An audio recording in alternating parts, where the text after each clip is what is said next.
कथावाचक लोग आए, हम बोले सावधान, झांकी नहीं लगानी होगी। श्री कृष्ण को चोर बना दिया इन लोगों ने। तो बताओ, चोरी करना धर्म है कि अधर्म है? अश्लीलताओं को परोस रहे हैं, जिसके कारण सनातन धर्म पर लोग आक्षेप उठाते हैं। वो भागवत के तात्पर्य को समझते ही नहीं है। कहते हैं कि जब जब धर्म की हानि होती है और अधर्म की वृद्धि होती है, मैं साधुओं की रक्षा और धर्म की स्थापना के लिए आता हूँ। और श्लोक है यदा यदा ही धर्म से, आप लोग बहुत बार सुने।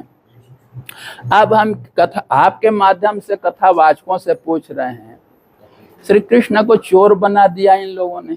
माखन चोर, दही चोर, वस्त्र चोर, और जय भी बोलते हैं, दधी चोर मटकी फोर की। तो उन्हीं से आप लोग पूछिए कि भगवान यदि धर्म की रक्षा के लिए आए थे, तो बताओ चोरी करना धर्म है कि अधर्म है? मैं आपसे पूछता हूँ, अधर्म है तो भगवान अधर्म को बढ़ावा दे रहे हैं? भगवान कभी ऐसा कर सकते हैं क्या? इसका तात्पर्य कुछ और है, इन लोगों ने समझा नहीं और इसी की कहानी गढ़ते हैं। भगवान कहते हैं मैं धर्म की रक्षा के लिए आता हूँ, और उन्हें व्यभिचारी के रूप में प्रस्तुत किया जा रहा है, पराई नारियों के साथ नाचने वाला और वस्त्र चुराने वाला, ऐसा ऐसा प्रस्तुत किया जा रहा है। तो ऐसा करना धर्म है कि अधर्म है? अधर्म है। तो भगवान अधर्म की रक्षा के लिए आए थे क्या? इन लोगों ने हमारे महाप्रभु योगेश्वर भगवान श्री कृष्ण के चरित्र को नहीं समझा, और न समझ करके जनता के बीच में इन्हीं अश्लीलताओं को परोस रहे हैं, जिसके कारण सनातन धर्म पर लोग आक्षेप उठाते हैं। और मुझे इसीलिए मंच पर कभी कभी आना पड़ता है।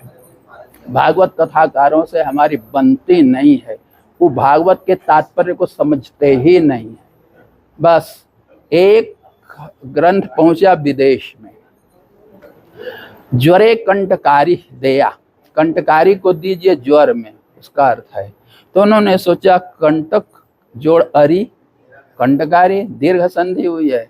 तो सोचने लगे कंटक की अरी क्या है? अरे जूता, जूता जूता जो है कंटक के मुख को तोड़ देता है, अर्थात जूता कंटक का रिपु है, दुश्मन है। तो जूता को उबाल के पिला दो।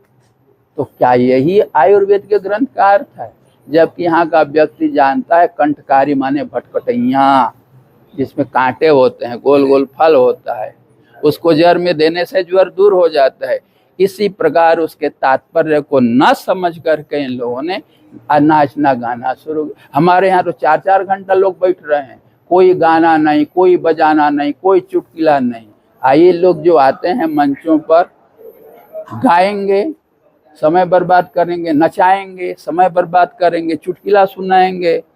तो सत्य वार्ता का वहाँ पर कोई भी अवकाश नहीं है, और जनता इसी प्रकार वहाँ जाती है, यही सब सुन के आती है। हमारे यहाँ वो हुआ खिलचीपुर में 45 दिनों का यज्ञ, इतना बड़ा यज्ञ अभी तक भारत में नहीं हुआ, सिवाय नैमिषारण्य के। नैमिषारण्य में लंबा यज्ञ हुआ था, उसके अनंतर वही हुआ खिलचीपुर में। 45 दिनों तक अति विष्णु यज्ञ से भी महान यज्ञ हो गया। कथावाचक लोग आए, हम बोले सावधान, झांकी नहीं लगानी होगी। जो झांकी लगाते हो दुनिया भर के 52 बना करके, राधा कृष्ण बना के, दूर करो। हारमोनियम मत बजाओ, तबला मत बजाओ, गीत मत गाओ, और नचाना बंद करो, और तुम बोलो, वेद के मंत्रों की व्याख्या करो ना। आइए, भागवत में लिखा है कि निगम कल्पतरोर गलितम फलम, वेद रूपी वृक्ष का गला हुआ फल है, पका हुआ फल। किस मंत्र का कौन सा अध्याय अर्थ है उसको बताएं लोग। वेद की तो व्याख्या है। किसी चीज को समझाने के लिए रूपक इत्यादि का प्रयोग किया जाता है, तो उसको समझना चाहिए। रूपक के रूप में कहीं निरूपित है।